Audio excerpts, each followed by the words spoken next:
വീഡിയോയിലേക്ക് സ്വാഗതം. ഇന്ന് ഞാൻ ഉണ്ടാക്കാൻ പോകുന്നത് ഞാൻ നോർത്ത് ഇന്ത്യൻ ഡിഷാണ് എന്ന് കരുതുന്ന ഒരു ഡിഷാണ് കേട്ടോ. നോർത്ത് ഇന്ത്യൻ ഡിഷാണോ എന്ന് എനിക്കറിയില്ല. വെണ്ടയ്ക്കയും പനീറും വെച്ചിട്ടാണ് ഉണ്ടാക്കുന്നത്. അപ്പോൾ അത് എങ്ങനെ ഉണ്ടാക്കണമെന്ന് നമുക്കൊന്ന് നോക്കാം. ആയിക്കോട്ടെ, ചിരിച്ച്.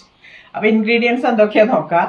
അപ്പോൾ പനീറുണ്ട്, പിന്നെ കുറച്ച് ക്യാപ്സിക്കം ഉണ്ട്, കുറച്ച് തക്കാളി ഉണ്ട്, പിന്നെ കുറച്ച് വെണ്ടയ്ക്ക ഉണ്ട്.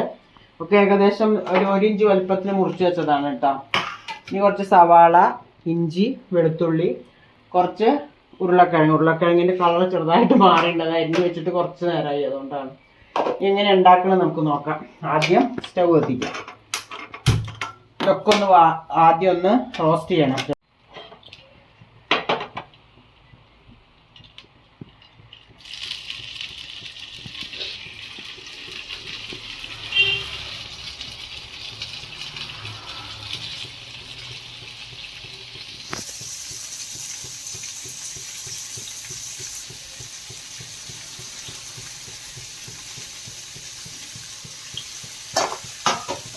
ലൈറ്റായിട്ട് കളറ് ഒന്ന് മാറട്ടെ.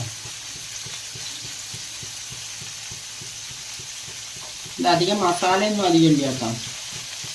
കുറച്ച് മസാല ഇട്ടിട്ട് ഉണ്ടാക്കുന്നത്. പനീർ ഏകദേശം കുറച്ച് റോസ്റ്റ് ആയിട്ടുണ്ട്. ഇത്രയും മതി. ഇനി നമുക്കിത് വേറൊരു പാത്രത്തിലേക്ക് മാറ്റാം.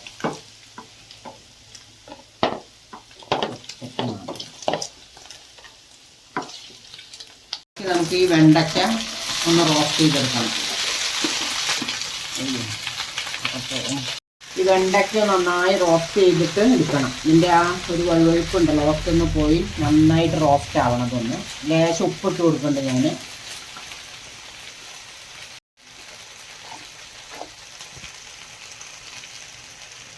ലേശം ഉപ്പിട്ടിട്ടാണ് റോസ്റ്റ് ചെയ്യുന്നത് കേട്ടോ.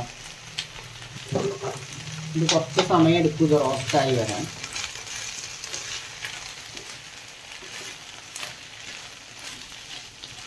കളറൊക്കെ ഒന്ന് മാറി വന്നിട്ടുണ്ട്.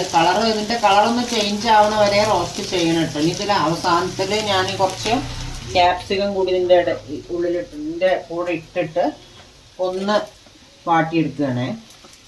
അല്ലെങ്കിൽ അതിങ്ങനെ ഒരു പച്ചച്ച ഉണ്ടാവും.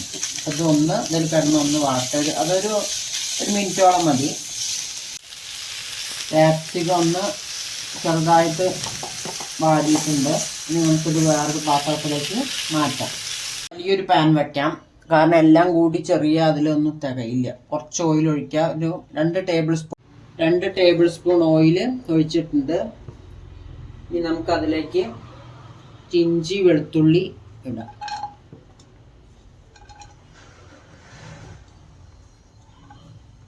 എന്നെ കാണിക്കുക അതിന്. ഇനി അതൊന്ന് ചെറുതായിട്ട് മൂക്കണം.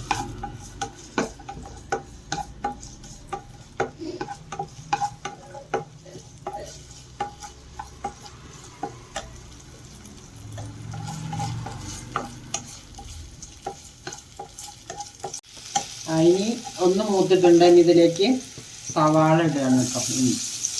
ചെറുതായി അരിഞ്ഞ 3 സവാള എന്നത്.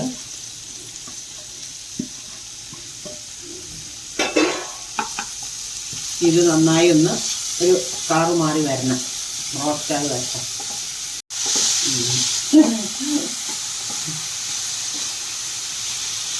എൻ്റെ മോളാണ് വീഡിയോ എടുക്കുന്നത്.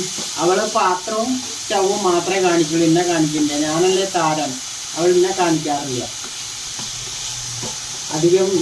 അവൾക്ക് ഇങ്ങനെ അധികം വീഡിയോയിൽ വരാൻ ഇഷ്ടം. വീഡിയോ ഒക്കെ എടുത്തേക്കും, പക്ഷെ മുന്നിൽ വരാൻ വലിയ താല്പര്യമില്ല. എപ്പോഴെങ്കിലും വരുമായിരിക്കും, നോക്കാം. ഉള്ളി നന്നായിട്ടൊന്ന് വാടട്ടെ. അതിന് കുറച്ചൊരു സ്പൂൺ ഉപ്പിട്ട് കൊടുത്തിരുന്നു ഞാൻ. കുറച്ച് പച്ചമുളക് ഇടുന്നുണ്ട്. ഒരു വാടത്തത് വാടിയിട്ടില്ല, ഒന്നും കൂടി ഒരു കളർ മാറണം. ഇട്ടിട്ടുണ്ട്. പിന്നെ മല്ലിപ്പൊടി 1 സ്പൂണ്,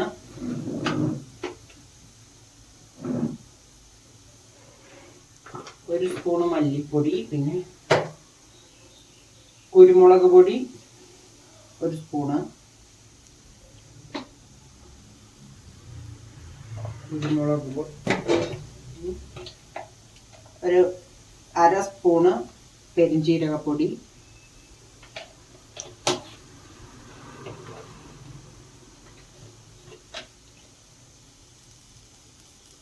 ഒരു 1/4 സ്പൂണ് കാശ്മീരി ചില്ലി.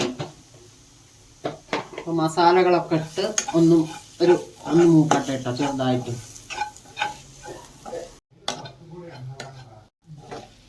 മസാലകളൊക്കെ ഒന്ന് മൂത്തിട്ടുണ്ട്. ഏകദേശം 1 മിനിറ്റോളം ഒക്കെ ഒന്ന് ലോ ഫ്ലെയിമിൽ ഇട്ടിട്ട് മൂപ്പിച്ചിട്ടുണ്ട്. ഇനി നമുക്കിതിലേക്ക് ഈ ഉരുളക്കിഴങ്ങ് ഇടാം. ഉരുളക്കിഴങ്ങ് കുറച്ച് കളറും മതി, അത് മുറിച്ച് വെച്ചിട്ട് ഈ ഉരുളക്കിഴങ്ങ് ഇട്ടിട്ട് നമുക്ക് വെള്ളമൊന്നും ഒഴിക്കണ്ട, ലോ ഫ്ലെയിമിൽ വെച്ചത് ഒന്ന് വേവിച്ചെടുക്കാം. ഇതിൻ്റെ തന്നെ വെള്ളം ഇറങ്ങിക്കോളും, ഉരുളക്കിഴങ്ങ് അങ്ങനെ വെന്തോളും. നന്നായി വേവാനും പാടില്ല. വേവുക എന്ന് പറഞ്ഞാൽ വല്ലാണ്ട് ഇപ്പോൾ വേറെ പച്ചക്കറികൾ വേവണ പോലെ അത്ര വേവണ്ട. അത് കാരണം അത് വെള്ളം ഒഴിക്കണ്ട, അങ്ങനെ അടച്ചു വെച്ചിട്ട് നോക്കാം. ഉപ്പ് ഞാൻ ആദ്യം കുറച്ചിട്ടതാണ്, ഇനി കുറച്ച് കഴിഞ്ഞിട്ട് ഇത് കഴിഞ്ഞിട്ട് ഉപ്പിടാം. ഉരുളക്കിഴങ്ങ് ഒരുവിധമല്ല വെന്തിട്ടുണ്ട്. പക്ഷേ ഇതൊരു 10 മിനിറ്റോളം ലോ ഫ്ലെയിമിൽ വെച്ച് വേവിച്ചതാണ് കേട്ടോ. പക്ഷെ അത് അങ്ങനെ ചെയ്യണ്ട. എനിക്ക് തോന്നുന്നു ഒന്നുകിൽ അത് പുഴുങ്ങിയെടുത്തിട്ട് മിക്സ് ചെയ്യായിരിക്കും ഭേദം, അല്ലെങ്കിൽ കുറേ സമയം വേസ്റ്റാണ് അതിന്. അല്ലെങ്കിൽ ഉരുളക്കിഴങ്ങ് ആദ്യമേ വേവിച്ചിട്ട് ഇതിൽ ചേർക്കുക, അതാണ് നല്ലത്. കാരണം ലോ ഫ്ലെയിമിലിട്ട് വേവിക്കുമ്പോൾ കുറച്ച് സമയം എടുക്കും. അപ്പോൾ അത് ഏതായാലും വെന്ത് വന്നിട്ടുണ്ട്. ഇനി നമുക്ക് ബാക്കിയൊക്കെ നമുക്ക് അതിൽ ചേർക്കാം. ആദ്യം റോസ്റ്റ് ചെയ്ത് വെച്ച പനീർ ചേർക്കാം.